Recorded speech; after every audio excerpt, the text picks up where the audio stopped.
Hello everyone, welcome back to Helldivers 2. This is the third part of my Warbond Ranking series, taking us all the way up to what is, at the time of recording, our most recent Warbond, the Servants of Freedom. As this is currently the last video in the series until additional Warbonds pop, I want to give a final shout out to Xenogaming, whose thumbnail is probably a big part of why you're here. You'll find a link to his channel in the corner and in the description. That should be your next stop after this. And tell him I sent you by smashing the sub button when you get there. To recap, we're looking at 4 items from each Warbond and its booster. Armor passive is acting as a sub for any Warbond lacking a 4th item, or a booster, or simply where the armor passive would outscore one of the two. From there, each item is scored from 1 to 10 to create a total for the given Warbond. In the last 2 videos, we've covered all the way up to Freedom's Flame. As with parts 1 and 2 of this series, you'll find the solid takes of Azure 4 pinned in the comments below at some point in the near future. And now, Chemical Agents. This one was a lot of fun when it dropped. Poison was flying everywhere, and divers were just sitting in the thick of it and just watching everything around them wilt. Good times. First off, the gas grenades. Like the Incendiary Twins, their spread and damage is great. For that reason, gas grenades are solid choices for dealing with breaches, bot drops, and voteless alike. And for defending machinery missions where you have to avoid damaging the structure or the machine in question, they bridge the crowd control gap between fire and stun grenades. Gas grenades get an 8. Next up, the Sterilizer. This one is actually a support weapon, the poison counterpart to our flamethrower, boasting a little bit less of a wind-up and a slightly less danger factor for the diver. I see this every now and then, and I was all set to hit this with a respectable 5, and then I spent several days running an exterminator setup against the Gloom Terminids and had a ton of fun. So I'm making an executive call and putting the Sterilizer at a 6. It's not a must-have, but if you've got it, it's easy to enjoy. The Stim Pistol is our 3rd chem weapon, and it's actually not dangerous at all. Odd, given how many things in this game can kill other players. If you're someone who likes to play support, then this is the secondary for you. Being able to heal your squad mates at a distance, that's definitely got its uses. That said, it's useless for solo play, and its uses in squad play aren't really enough to get divers to pull it out of the arsenal. The Stim Pistol gets a 4. It's not useless, but if you don't have it, you're not really going to notice. Next up, another stratagem, the Dog Breath Rover, a poison gas variation of the drone backpack stratagems. While it may have been questionable upon its release, it's since gotten some nice TLC from Arrowhead. I was told this was a 7, easy, but after using it in my Exterminator build, I'm hitting it with an 8. It's pretty solid, especially against the new Terminid strains. Last for chem agents is the armor passive, Advanced Filtration. Like Inflammable from Freedom's Flame, this passive opens up a lot of build variations and provides effective damage reduction for poison. That said, there aren't as many poison gas options as there are fire, so Advanced Filtration is going to come in just under Inflammable with a solid 5. Giving chemical agents a total of 31 points. Truth Enforcers is next up. First off, the Halt Shotgun. Now, this thing is pretty cool, boasting 2 different types of ammo in separate clips. One ammo type packs a ton of stopping power, and the other supposedly packs some AP. That said, those 2 clips means double reload times in order to refill both. It's a neat option, but the cookout's better with its stopping power, CC, and incendiary damage. The Halt isn't a bad gun, but it's not a standout either. It gets a 5. The Reprimand is something I think a lot of us were looking forward to. It's an SMG that's actually good. In fact, it's the best SMG we have available. But it's also the only SMG that requires 2 hands, which means it's not really an SMG anymore, and there are a lot of better options in the 2-handed department. For that reason, it gets a 2. It's not a one-hander, and it doesn't excel as a 2-hander. The Loyalist is next. Like the Purifier? Of course you do, it's frickin' money. Want a smaller version of it for your secondary? The Loyalist is here for you. The Loyalist does everything the Purifier does, just slightly slower. And it still drops airships. You can't go wrong with the Loyalist. It's a solid 8. Where Truth Enforcers really stumbled was in its armor passive and its booster. The armor passive is unflinching. It's supposed to make it more difficult to stagger divers. Does it work? Kinda. Does it do enough to make it useful? No. Not even close. Unflinching gets a 2. No one is really pining for this passive. Lastly, the Dead Sprint booster. Use your own life to fuel your running when your stamina runs out. No. Just no. Yes, you can cross the map quickly, if you're also running the Vitality booster, if you're willing to sacrifice all your stims as you go, if you're traveling with a support diver running the stim pistol, if you don't run into unexpected enemies while your health is low, or if they don't find you when you've exhausted your stim supply. Way too many conditions to make this useful. And even then, its use is meh. Not unlike the Firebomb Hellpods, the main use here is trolling the unknowing and watching them freak out about taking unexpected damage. Anything that damages divers and costs unnecessary stims is a no. This gets a 1. Honorable mention to the fact that Truth Enforcer's aesthetics are spot on. Everything here looks great, and the black and red skins are sweet. Sadly, this ranking awards no points for style, so Truth Enforcers chimes in with our lowest score so far, 18 points. The Urban Legends Warbond gave us the Flame Sentry I'd been hoping for. It packs solid limited range damage. I wouldn't toss it anywhere near you, but as the vanguard in a defensive line, divers can just hang back and watch the barbecue. That said, it's not a must-have either. It's just an option that's worth using and is respectable enough to run with indefinitely. The Flame Sentry gets a 6. The anti-tank emplacement is next up. It's accurate and it wrecks. While it has a degree of utility in any mission type, it really shines on wall defense missions. Specifically, it trivializes Illuminate wall defense, causing a graveyard of drop ships to litter the field. The anti-tank emplacement gets an 8. The directional shield sounds cooler than it really is. Like the ballistic shield, the directional shield takes your backpack slot and requires a freehand to use. Translation, it only works with single-handed weapons. The personal shield generator just outclasses this hands down, protecting the wearer from all directions while allowing for any weapon pairing. The directional shield needs a rework to make it really count for anything. It gets a 2.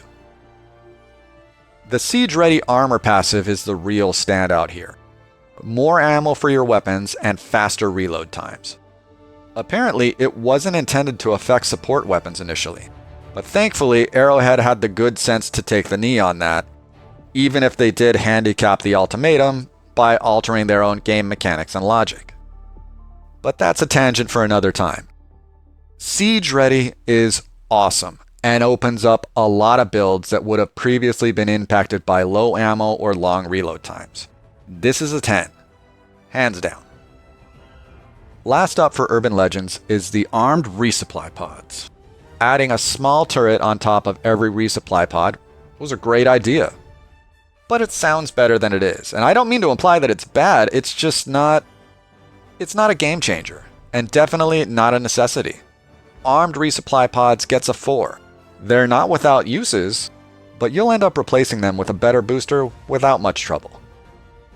That puts the Urban Legends Warbond at an even 30 points. And here we are at our most recent Warbond, the Servants of Freedom, home of the Double-Edged Sickle.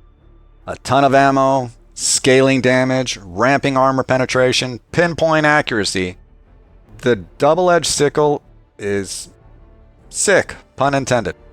That said, it's not all good. As the name implies, it cuts both ways, dealing damage to the player as it heats up and eventually setting them on fire and exploding. To make this weapon really shine, it's gotta be paired with the Inflammable Armor passive and the Vitality Enhancement booster. At that point, its pros far outweigh its cons, and it becomes the best AR in the game. But since it does require 2 other items to reach its full potential, it gets hamstrung with a 7.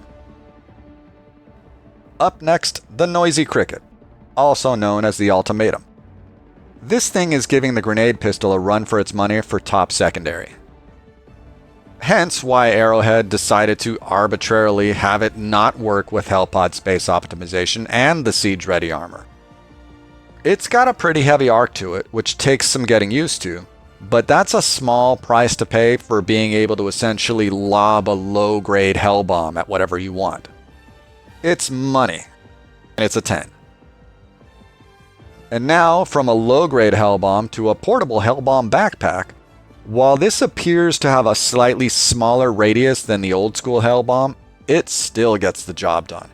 A full squad running these can make short work of a lot of mission types.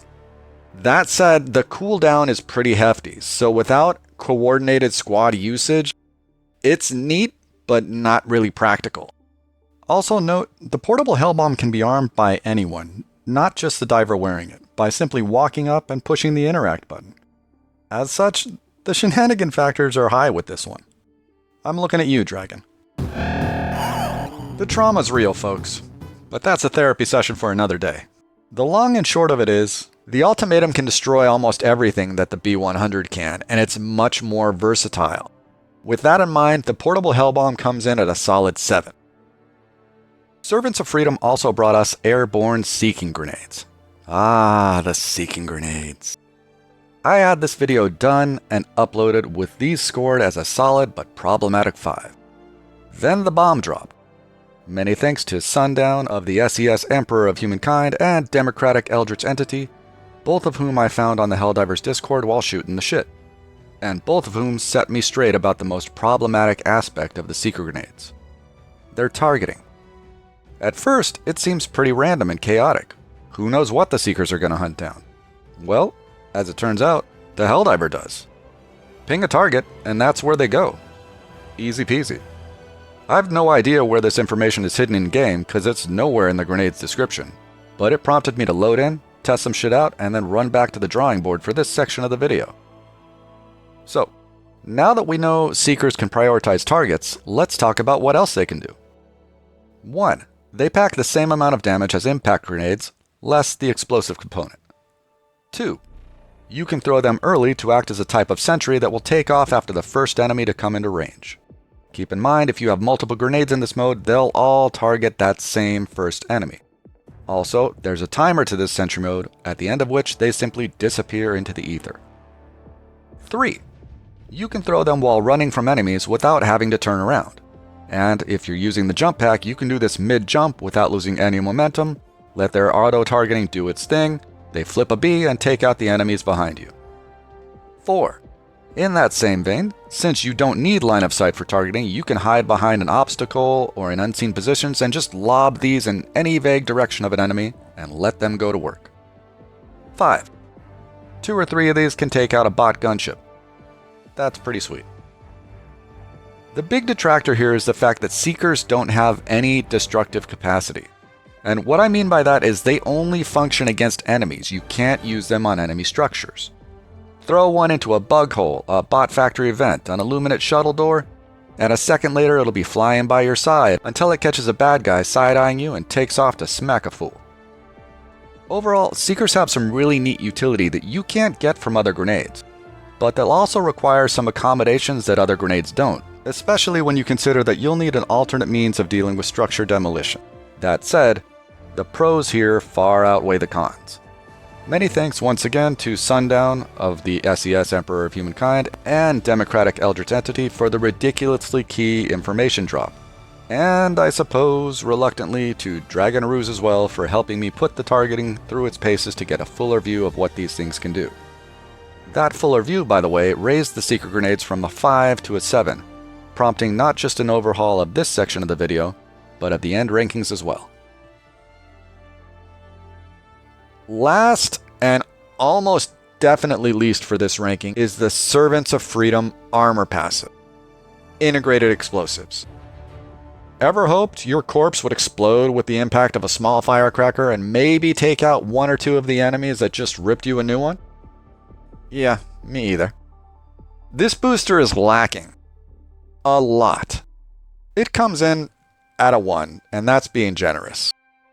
This gives our final Warbond a combined score of 32, with honorable mention going to the Raise Your Weapon emote, which can provide a better arc for the Ultimatum's missile, as well as the Dr. Doom-esque helmet, which looks pretty cool. So, the rankings are as follows. 43 points, Democratic Detonation. 42 points, we've got Helldiver Mobilize with its honorable mention, and I'll be removing that once the bracket is finished to finalize the ranking. 33 points, Steeled Veterans. At 32 points, we've got the Servants of Freedom.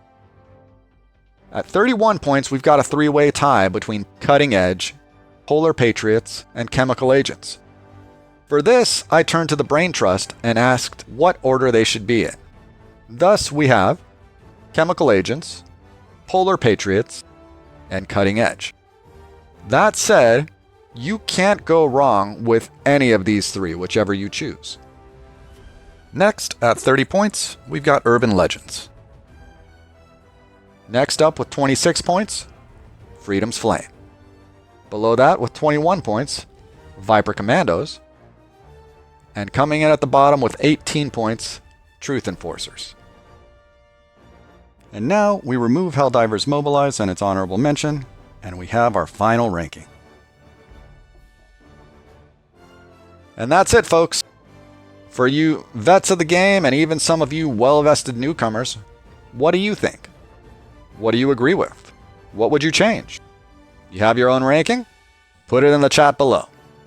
And as always, thanks for watching.